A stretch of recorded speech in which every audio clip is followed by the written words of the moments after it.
大家好啊！今日嚟到荔枝角牛奶冰室咧，食個下午茶先。我係俾呢個流心芝士菠蘿包吸引咗入嚟嘅，望落去都好邪惡啊！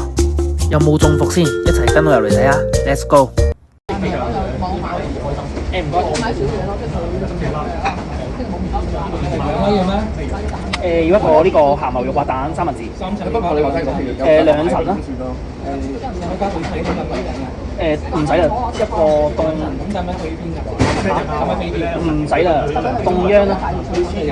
係，之後就要加個呢個菠蘿包，加呢個菠蘿包。係想要單點15蚊定3蚊包？單點啦。之後要嗰個西多士，咁凍檸茶啦。西多士要雪糕有定經典？普通啦。飲凍檸茶。OK， 好唔該。我就點咗2個下午茶，加個流心芝士菠蘿包嘅，飲凍央，仲有飲凍檸茶嘅。一入到嚟呢，望落都好舒服啊，好有舊香港嘅 feel。台凳啊、燈光啊、menu 啊都係好經典啊。咁啊，餐牌入邊啦都好多圖案啊，簡單易明啊。唔識字啊，指幅圖都知係咩嚟㗎啦。職員呢態度都幾好啊，冇西口西面啊。咁呢樣嘢呢，坐低啊都已經即刻加分。坐喺度都幾舒服噶。荔枝角呢間牛奶冰室呢就有2層嘅，咁我話咁快就上齊嚟啦。咁點咗杯凍央啦，再凍檸茶咁樣。杯凍檸茶呢就真係好難飲啊，都唔知咩嚟嘅，又冇檸檬嘅。檸檬茶冇檸檬都算啦，仲要冇茶味喎。唔同我講呢杯係檸檬茶呢，我都唔知飲緊咩。大約用咗5分鐘左右嘅時間啦，咁啲餸菜就上齊嚟啦。可能事關係點麵包啊、下午茶嗰啲啊，所以上得咁快。咁首先啦，食咗個鹹牛肉多士先啦。咁啊多士脆噶嘛，咁啊如果放耐咗啊，可能腍咗啊，唔好食。咁都睇得出個麵包啦，佢看得都好脆口嘅。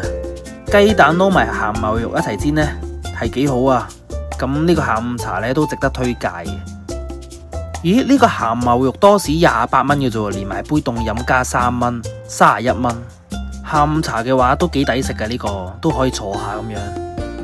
咁跟住第二樣嘢啦，就係西多士啊。咁望落去個西多士都煎得幾靚嘅，都金黃色啦。咁目測都有成隻手指咁長啊。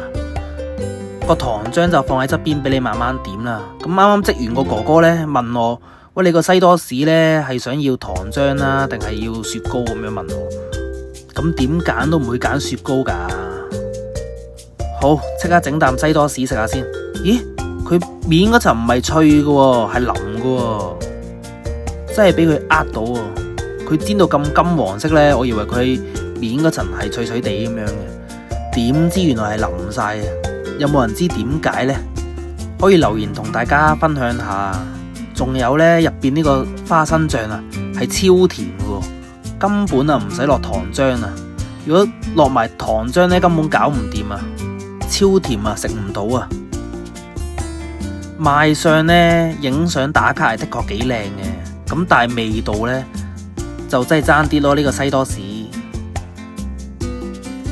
咁呢個西多士呢，就38蚊嘅下午茶，咁連埋凍飲加3蚊，就41蚊啦。咁價錢都中規中矩啦。到最後啦，呢個邪惡嘅流心芝士菠蘿包啦。咁我都係因為呢個菠蘿包啊吸引咗入嚟啫，咁所以我對呢個菠蘿包嘅期望都好高噶。望落去都非常靚仔啊，金黃色脹卜卜咁樣。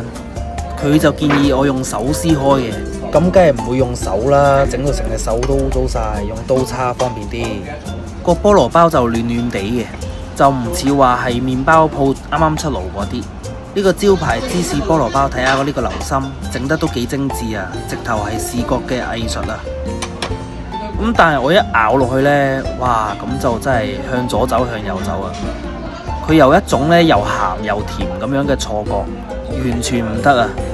入邊呢個流心呢，一半鹹一半甜咁樣，咁嗰個菠蘿皮呢，上面呢就甜噶嘛，咁成件事都唔知係食緊啲咩咁樣咯。菠蘿包系列呢都係穩陣啲啊，食翻菠蘿油會好啲啊。食到途中啊，咁我上網睇下個菠蘿包咩料啦，點知唔係啊，菠蘿包都要內地預製喎。好啦，呢個菠蘿包內地預製啊，咁向下刪減1萬字啦。都唔使多講啊！呢個菠蘿包呢就15蚊一個嘅。好啦，呢一集係咁多，記得留言、讚好同訂閱啦！千祈唔好點凍檸茶做菠蘿包，鹹牛肉多士可以試下嘅。咁下次睇下有冇機會再食多次牛奶冰室。下集見，拜拜。